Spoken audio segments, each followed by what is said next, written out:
வணக்கம். இது உங்கள் பிவி அஸ்ட்ரோ. ஜாதக கட்டத்தின் கிரகநிலை வைத்தான் உயர்வு தாழ்வு ஏற்றம் இறக்கம் நன்மை தீமை எல்லாமே. சரி, வாழ்க்கையில் ரொம்ப முக்கியமான ஒரு செக்மெண்ட் எது அப்படின்னா அந்த திருமணம் தான். இந்த வரக்கூடிய வரன் அப்படின்றது நமக்கு ஏற்றார் போல் இருக்கணும், நம்ம ஆசைப்பட்ட வரனாக இருக்கணும், நம்ம எதிர்பார்த்த அனைத்தும் பூர்த்தி செய்யக்கூடிய நபராக இருக்கணும் அப்படின்றது ஆணுக்கும் இருக்கும் பெண்ணுக்கும் இருக்கும். சரி, அதில் இந்த திருமணத்தை பற்றி நிறைய விஷயம் நம்ம வீடியோவில் பேசியிருக்கோம். இந்த வீடியோவில் பேசாத ஒரு டாப்பிக்கை தான் பேசலான்னு இருக்கும். அதாவது என்ன அப்படின்னா, ஆண்களுக்கு இது மெயினாக அவங்க சொல்லக்கூடிய ஒரு விஷயம் தான். ஆண்களுக்கு அவர்களை விட வயதில் மூத்த பெண்ணை திருமணம் செய்யக்கூடிய அமைப்பு யாருக்கு அமையும் அப்படின்றது தான் இந்த வீடியோவில் ஃபஸ்ட்டு பார்க்கலான்னு தெரிஞ்சுக்கலான்னு இருக்கும். ஏன்னா காலங்காலமாகவே திருமணம் அப்படின்னா ஆணுக்கு வயசு ஜாஸ்தியாக இருக்கும், பெண்ணுக்கு அது அவங்கள விட வயது குறைவாக இருக்கும். பட் இப்போ இருக்கிற காலகட்டத்தில் தான் ரெண்டு பேரும் ஒரே ஏஜ் அப்படின்றது கிட்டத்தட்ட வந்துட்டு இருக்கு. இவங்க 26 வயசு பையனுக்கு பொண்ணுக்கு அது 26 வயசு, அந்த மாதிரி வந்து ஒரு ஈக்குவல் ஏஜ்ன்றது இப்போ இருக்கிற காலகட்டத்தில் வந்துட்டு இருக்கு. ஸோ அப்படி இருக்கும்பொழுது ஆணை விட பெண்ணுக்கு வயதில் மூத்த பெண்ணை திருமணம் செய்யக்கூடிய ஆண்களின் ஜாதம் எப்படி இருக்கும், அது செய்யணும் அப்படின்னா அந்த கிரக அமைப்பு எப்படி இருக்க வேண்டும் அப்படின்றதான் இந்த வீடியோவில் பார்க்கலான்னு இருக்கும். இதுக்கு எந்த கிரகம் காரத்துவம் படைத்த அந்த காரணகர்த்தாவோட அந்த கிரகம் யார் அப்படின்னா சனி பகவான் தான். அந்த கிரகம் தான் வயதில் மூத்த பெண்ணை திருமணம் செய்யக்கூடிய அமைப்பை கொடுக்கக்கூடிய கிரகம் இவர் தான். அது எப்படி இருந்தால் கொடுப்பார்? எல்லாத்துக்குமே சனி பகவான் வந்தால் கொடுத்துருவாருன்னா கொடுக்க மாட்டார். எப்படி இருந்தால் கொடுப்பார் அப்படின்னா ஃபர்ஸ்ட் பாயிண்ட் வெறும் 4-5 பாயிண்ட் தாங்க. ஃபர்ஸ்ட் பாயிண்ட், நீ எந்த லக்கணத்தில் பிறந்திருந்தாலும் சரி, உங்கள் லக்கணத்திற்கு அந்த சனி பகவான் உங்கள் லக்கணத்தை பார்வை செய்ய வேண்டும். ஃபர்ஸ்ட்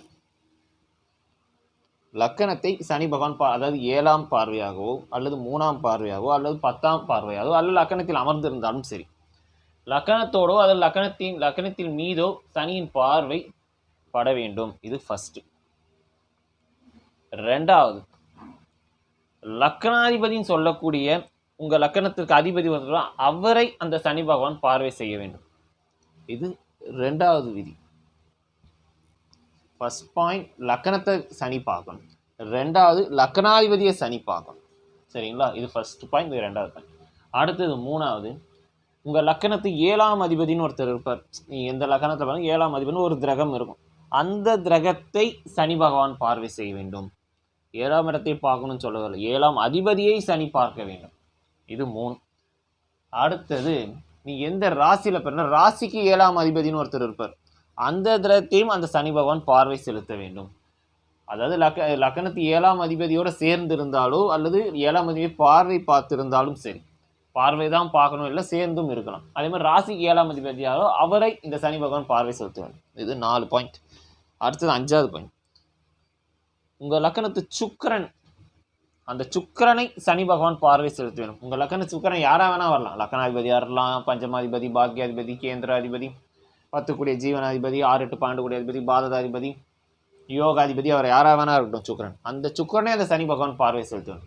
இதில் மொட்டையாக சனியும் சுக்கிரனும் ஒன்றா இருக்குது, சனி சுக்கிரனை பார்த்தாலே எனக்கு அப்படி தான் அமையுமா அப்படின்னு கேட்டால் இந்த 5 பாயிண்டில் மினிமம் 3 பாயிண்ட் இருந்தால் போதும். நிச்சயமாக உங்களுக்கு வயதில் மூத்த பெண்ணை திருமணம் செய்யக்கூடிய அமைப்பு தான் கிட்டும். இது நம்ம உறுதியாக சொல்லலாம். நீங்கள் வேணால் அது மாதிரி அமைஞ்சிருக்கும், உங்கள் ஃப்ரெண்ட்ஸோ சொந்தக்காரங்களோ உங்களுக்கு தெரிஞ்சவங்க யாருக்கோ இந்த மாதிரி அமைஞ்சிருக்கும், அவன் ஜாதகம் வேணால் அவன் செக் பண்ணி பாருங்கள். அந்த பையனோட ஜாதகட்டம் இப்படி தான் இருக்கும். ஒன்று லக்கணத்தை சனி பகவான் பார்த்துருப்பார், இல்லை லக்கணாதிபதியோட தொடர்பு கொண்டு இருக்க வேண்டும், லக்கணத்துக்கு 7ஆம் அதிபதியோட தொடர்பு கொண்டிருக்கணும், அல்லது ராசிக்கு 7ஆம் அதிபதியோட தொடர்பு கொண்டிருக்கணும். அடுத்தது சுக்கரனோட தொடர்பு கொண்டிருக்க வேண்டும். அந்த தொடர்புன்றது சேர்க்கை பெற்றிருக்கலாம் அல்லது சனி பகவான் பார்வை செலுத்தி இருக்கலாம். இந்த 5 விதியில் 3 விதி ஒரு ஜாதகத்தில் அப்ளிகபிளாக இருக்குது அப்படின்னா நிச்சயமாக அவங்களுக்கு ஒரு ஆணோட ஜாதகத்தில் இருந்தால் அவங்க நிச்சயமாக அவங்களை விட வயது மூத்த பெண்ணை திருமணம் செய்யக்கூடிய அமைப்புன்றது நிச்சயம் கிட்டும். சரி, இதில் ஒரு சந்தேகம் வரக்கூடிய இடம் என்ன லக்கணம் அப்படின்னா இந்த கடக லக்கணக்காரன் சிம்ம லக்கணக்காரன். ஏன்னா இப்போ கடக லக்கணம் 7ல் சனி நிற்கிறாருன்னு வச்சுக்கோங்களேன். கடக லக்கணம் 7ல் சனி ஆட்சி பெற்றோ இல்லை சிம்ம 7ல் சனி ஆட்சி, இந்த ரூல் அப்ளிகபிள் ஆகுமா அப்படின்னா ஆகும். எப்படி ஆகும் அப்படின்னா இதுக்கு விதி விலக்கு இருக்குது. அப்போ 7 கடக லக்கணத்துக்கு 7ல் சனி நிற்கிறார் அப்படின்னா அந்த ராசிக்கு 7ஆம் அதிபதி அந்த சனி தொடர்பு கொண்டிருக்க வேண்டும் ஃபர்ஸ்ட். ஏன்னா லக்கணத்தில் சனி அமர்ந்துட்டார்ன்ற போதே லக்கணத்தையும் பார்த்துருவார், 7ஆம் அதிபதியாகவே சனி வருகிறார், லக்கணத்தை பார்வை செலுத்தி விடுவார். 1, அந்த லக்கணாதிபதியை சனி பார்க்குறாரான்னு பாருங்கள்.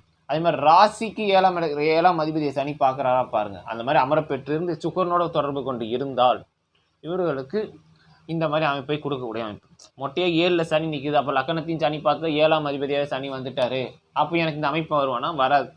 இந்த மாதிரி அமைப்பு வரும்போது கூடுதலாக 4-5 பாயிண்ட்டும் உறுதியாக இருந்தால் மட்டுமே இந்த மாதிரி பேட்டர்ன் அமர பெற்றவங்களுக்கு வயதில் மூத்த பெண்ணை திருமணம் செய்யக்கூடிய அமைப்புன்றது கிட்டும். சரிங்களா? ஸோ இதுதான் விஷயம். ஒருத்தனோட வாழ்க்கையில் ஒரு ஆணோட ஜாதகத்தில் அவங்கள விட வயதில் மூத்தவரை திருமணம் செய்ய வேண்டிய அமைப்பு இருக்குமாயின் அவங்களோட விதி, அந்த விதின்னு சொல்லக்கூடிய அந்த கிரக அமைப்பு இவ்வாறே அமையப்பெற்று இருக்கும். இது நிறைய பேர் ஜாதகத்தில் பார்த்த ஒரு விஷயம்தான். ஸோ திருப்பியும் சொல்கிறேன், 5 பாயிண்ட் தான். 1, சனி பகவான் லக்கணத்தோடு தொடர்பு கொண்டிருக்க வேண்டும். 2வது, லக்கணாதிபதியோடு தொடர்பு கொண்டிருக்க வேண்டும்.